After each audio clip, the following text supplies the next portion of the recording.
everyone. I'm going to be doing my skincare routine today. I'm only going to be doing my morning skincare routine because I haven't chosen anything for my evening. But not only that, every single time I try to buy anything for my evening skincare routine, it's sold out.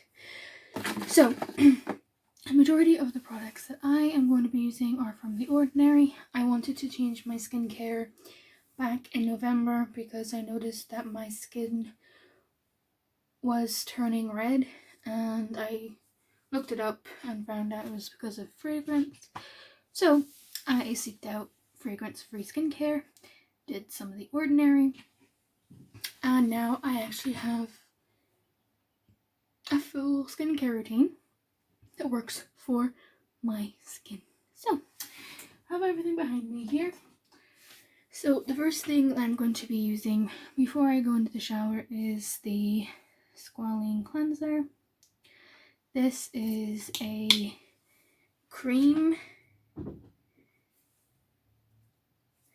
type of cleanser, but whenever you actually melt it, it says on the description it becomes an oil-like consistency. I wouldn't say it's an oil-like consistency.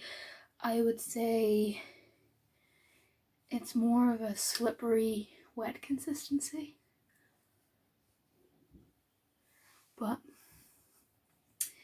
the good thing about the Squalene Cleanser is the fact that it's really, really sensitive and gentle, and it doesn't mess up your skin's natural moisture barrier. I have oily skin and sensitive skin, so if you have a similar skin type to me, this routine might help you, or it might not, because everybody's skin's different, even if it's the same type. I have my hair pinned back. I cut my hair significantly too, so it's quite short. So I'm gonna do this for about a minute, then I'll get into the shower and I'll rinse it off. I don't like rinsing my cleanser off at the sink because it makes me really, really cringe when the water runs down my arm and past my elbow. But what made me kind of jumpstart my skincare change was I came across a YouTuber's videos on skincare named Hyrum, and Hyrum rhymes with Skyrim, and Skyrim's my favorite video game, so that's how I would always remember his name. He was talking about fragrance and skincare and Lush fragrance and I used to use Lush all the time, and then I realized the fragrance is not a good thing. Some people can use fragrance, some people can't. And then there's me, who your skincare is okay, but then after a while it will start to cause reaction. So here we go. I'm going to go in and have a shower, and I will be back whenever it is finished. So bye-bye. Okay, we are finished. The next thing that I'm going to be doing is this. This is the niacinamide 10% and zinc 1%. Niacinamide is a serum that's really, really good for oily skin, and the zinc helps to soothe. And sometimes I will break out around my mouth and my chin, especially near that time of the month. And yeah, it's roughly near that time at the moment. I have some spots, but I've noticed that if I have any spots that look angry and extra red, then the zinc really helps. But this stuff comes in a little bottle, a little glass dropper bottle, and I will only use about 2 drops. Rub it in between my hands, and then you pat it into the skin. And patting it into the skin is only gentler on your skin, so you're not pulling and tugging. But if you're brand new to using a product, apparently, I don't know if this is true, but patting it into your skin allows your skin to get used to it rather than rubbing it in. I don't know if that's true or not, but it has a a sticky feeling. It dries in quite quickly. It feels almost like a primer, but thinner, almost. If you're familiar with the Smashbox primer, just their normal primer, then if you hear anything, it's Theo. Theo was quite mad that I showered without her. So she was crying, and then I let her in, and now she's having fun. Alright, Theo? Yeah. Next thing I'm going to use is this. This one's actually new to my skincare routine. This is the Buffet, and it is a multi-peptide serum, and a peptide is a protein that fills in any lost collagen and elastin. So think of it's kind of like when you put plaster on a wall with a hole in it. Your face is the wall with a hole in it, and the plaster is the Buffet. So I'm going to do about 2 drops of this. And this is actually first impressions. Oh, it's very, very thin. Doesn't have a smell. And then again, none of... Well, so I heard that some of the Ordinary products have a scent to it. I think the AHA, BHA have a scent to it. But I do have some acne scars on my forehead. And natural wrinkles under my eyes. Like, when I mean natural wrinkles, I mean I've had them since I was really small. That's the only reason why I know that they're natural. But who cares? Wrinkles are wrinkles. Gives a shit. Okay, next thing I do is the caffeine solution, 5%, and EGCG. Whenever I did not have the Buffet, I actually used this all over my face.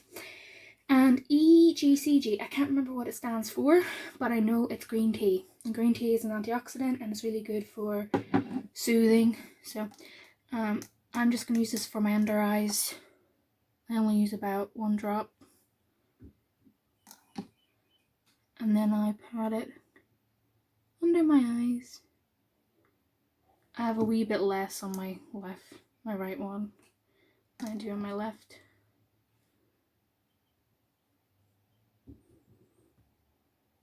Hi. Hello, my love. She's wondering what I'm doing. Sorry, I'm going on frame. Dog outside, being a pain in the butt. Okay. Excuse me. Next, moisture. I actually have 2 products that I use. That's Theodore. I have my aloe vera gel, and this has vitamins A, C, and E. Do not use natural aloe. Don't just take an aloe plant, cut it up. It's a carcinogen. Don't do it. Buy an actual gel that's for your skin. And the reason why I use gel over cream is because I personally like gels. Aloe vera is really, really soothing. It's cooling. It's easier for my skin type. I mean, if you have oily skin, yeah, you can still use creams, but I just prefer gel. And I mix a tiny bit of the hyaluronic acid and B5. So hyaluronic acid is an acid that occurs naturally on the face. It's not an exfoliating acid, so it doesn't do any damage unless, you know, like you might have a reaction to it, but still do your patch tests behind the ear and the inside of the arm. But I apply a wee bit. And the B5, did you even see that? Yeah. And the B5 just adds a little extra barrier. It's quite liquidy, I've noticed. And there you go. Rub it in and pat it. And I've noticed, I also use the aloe vera gel for Bruce's skin. Bruce has dry skin. He's had it for a couple of months now. And that really helps because it just absorbs, not the hyaluronic acid, just the aloe vera gel. Because the cream, if I apply cream to him, I notice that he doesn't like it. It's quite heavy.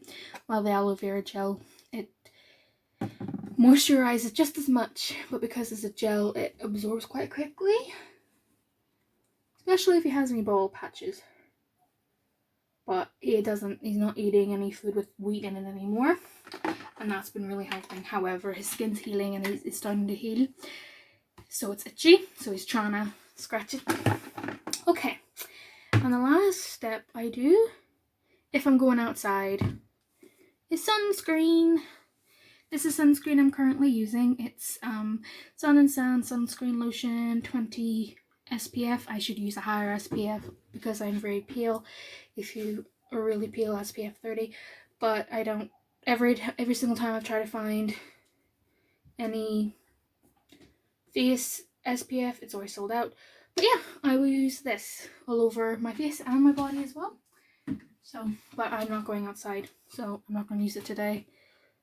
But if I do go outside, then I do use it. And if you use an exfoliating,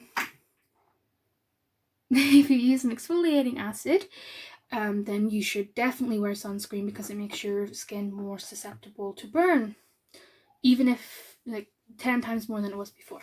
Speaking of exfoliating acids, I am planning on doing a first try on thing for this. This is the salicylic acid mask. And this is a BHA acid or beta, I've heard both, hydroxy acid, and that's really, really good for getting deep into the skin and removing sebum and exfoliation. So yeah, but only that salicylic acid is one of the weaker acids, so it's a really good starter. And then when you want to go up, you go to lactic 5%. Then lactic 10%. This is the ordinary line. And then the strongest acid they have is AHA and BHA exfoliating mask, or like a peel. That's like a bloody red. It kind of has the same color as this.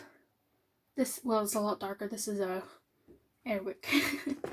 But that has both alpha hydroxy acid, which is an acid that exfoliates and helps with pigmentation.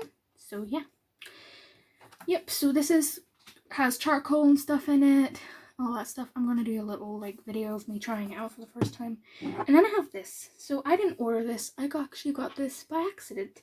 This is the 100% organic cold pressed rosehip seed oil. And I'm planning on using this after the mask because I think I looked this up, and the rosehip seed oil in particular is good for redness. And I'm thinking, I've never used an exfoliating acid before. I have a feeling that my skin might go red. But not only that, because it really, really sucks out all of the excess sebum or oil in the face, putting a little bit of oil on it won't undo all that I've done, obviously. While if I applied this rosehip seed oil right now, then yes, I would be undoing all that I just did, because my skin hasn't gotten all the oil sucked out of it. So yeah, and I'm planning on mixing it with the hyaluronic acid. I have actually mixed these two together. I did this a couple days ago, and I've noticed that the hyaluronic acid stops it from being very heavy. Well, it's not heavy anyway, but I just like the consistency a lot better. So yes, that is my skincare. I don't have anything for the evening because everything that I want to try as an evening routine is sold out. Yay! I want to try the magnesium ascorbyl phosphate, I think is what it's called, which is vitamin C. And I want to try a retinoid. But yes, that's sold out. Yay! I just have to wait. So yes, hopefully you enjoyed it, and I will see you in my next video. And I don't know what that's going to be or when it's going to be, but yeah, I'm really excited to try this. I think it'll be really fun to kind of do a first impressions. And if it tingles, it'll be even fun. I like things that tingle. I like okay, I'm gonna go now. Bye bye.